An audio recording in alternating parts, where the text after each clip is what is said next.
dari karaa cafiskaas oo ah senator Fartaag taageeraan u muujinay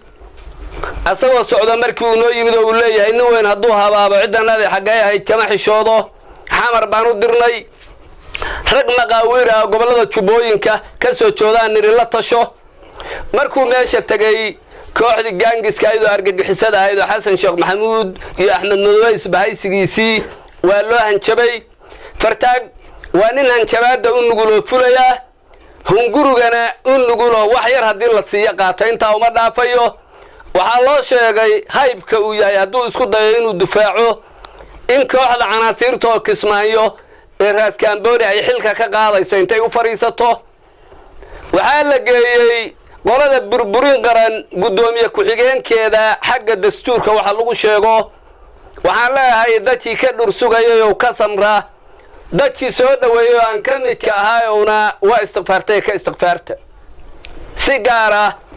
waxaan idin leeyahay dibad iyo gudo beesha Mareexaan mindiyo mudac baa la yiri midiba waa meel nin nadiidin xoolo u dirsaday maalkii waa luma waxaan rabaa inaan idin sheego mas'alada difaaca reereed rag garasho dheer iyo mid qaran ba rag garasho dheer gobonimo adag aan hunguri lagu gadan karin aan loo hujumi karin baa loo dhibtaa hogaamadiinu waa jilicsan yihiin barasaabka gobolka jilicsan taliyaha militariga oo saraakiisha uu diray ay qaxooti ku yihiin xamar oo lagu bedelay niman laga keenay Dhoobley iyo Afmadow baa nugul mid nabad sugidda asagu Masar baaba soo dirsataa la lahaa ma ogi ma garanin macnaheeda waxaan idin leeyahay dadkii idin mas'ali lahaa oo garashada dheeraa gobonimadiina difaaci lahaa dugaaga soo duulay oo doonayo xildhibaanaha Hiraab oo la keenay ceel dheer Gurceel Matabaan iyo Matabaan garoore laga keenay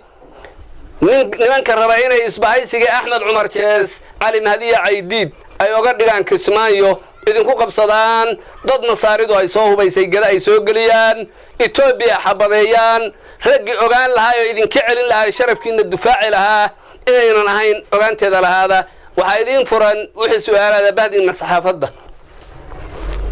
wararka hadda ka imaanaya magaalada Doolow